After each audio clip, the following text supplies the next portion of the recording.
Penjelasan ilmiah bagi para sahabat Ik lebih menyukai ulama sejuk dan Ik menjauhi ulama garis keras. Nahi Mungkar, seorang saudara sepupu saya sangat mengidolakan beberapa ulama yang dia sebut ulama sejuk.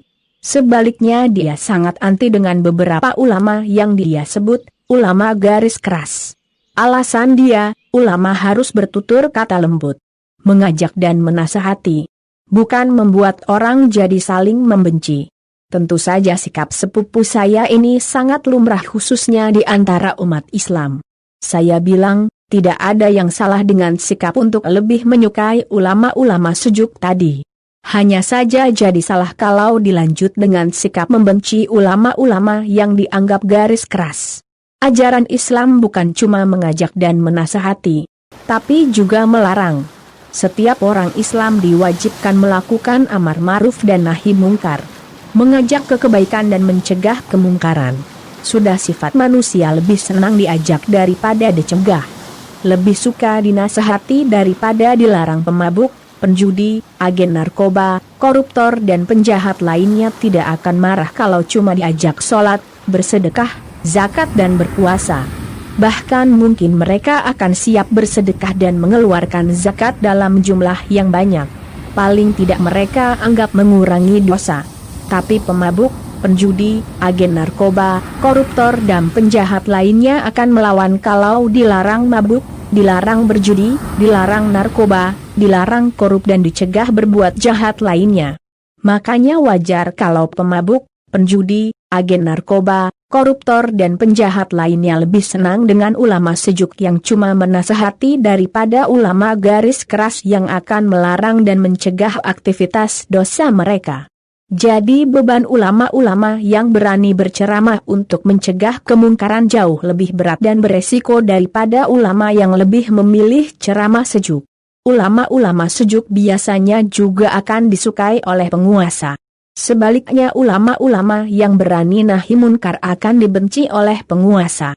Karena penguasa dan kekuasaan sangat identik dengan kezaliman dan orang-orang zalim. Masalahnya, kenapa kita-kita yang bukan penjahat juga keberatan dengan ulama garis keras? Saya terus terang aja.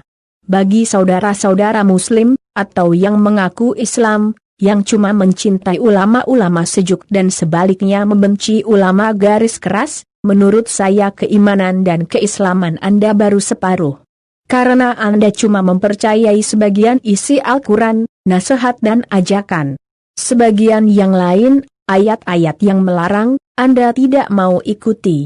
Tapi ulama yang itu menimbulkan perpecahan. Dia menjelek-jelekan iman orang lain, kata seorang sahabat non-muslim yang keberatan. Saya jawab, semua iman dan agama pasti memiliki ajaran tentang keimanan dan aturan agama masing-masing. Di Islam misalnya, di luar Islam disebut kafir. Mungkin sebagian saudara-saudara non-muslim keberatan. Bahkan lucunya sebagian yang mengaku muslim juga keberatan. Kemudian ulama yang mengucapkan kata-kata kafir dianggap radikal. Padahal kata-kata kafir itu justru kata-kata bahkan nama salah satu surah dari Al-Quran yang menjadi kitab suci umat Islam. Apakah kitab Al-Quran mau kalian tuduh kitab radikal tapi tidak perlu menyindir-nyindir umat non-muslim kan? Sanggah sahabat saya itu. Tidak ada sindir-menyindir. Karena yang ulama ucapkan itu dari Al-Quran. Saya yakin di kitab agama lain ada juga yang menyindir manusia yang tidak ikut agama tersebut. Semuanya tidak ada yang salah. Justru yang salah adalah Anda sendiri loh. Kenapa saya yang salah ngapain mendengarkan kajian dan ceramah dari pemuka agama yang bukan Anda anut dan percaya titik. Dia terdiam. Kalau Presiden Amerika berpidato di depan rakyat Amerika, menganggap negara mereka paling hebat, polisi dunia, pemimpin dunia, jauh di atas negara-negara non-Amerika, kita orang Indonesia tidak boleh protes.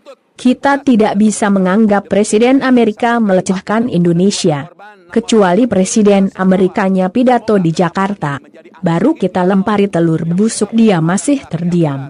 Saya tidak pernah protes pemuka agama orang lain, karena saya tidak pernah mau mendengar apalagi sampai menonton ceramah pemuka agama orang lain. Kalaupun ada ceramah pemuka agama di luar Islam yang menganggap saya kafir atau pendosa, saya tertawa saja. Lah, saya memang kafir alias ingkar dan tidak percaya sama agama dan iman di luar Islam. Saya justru marah kalau dianggap tidak kafir bagi iman dan agama di luar Islam.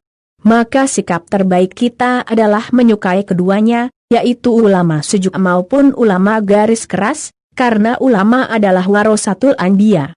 Mari ubah mindset kita agar proporsional dalam menyikapi para ulama garis kerasik, menerapkan nahi mungkar dan toleransi tersebut. Semoga bermanfaat.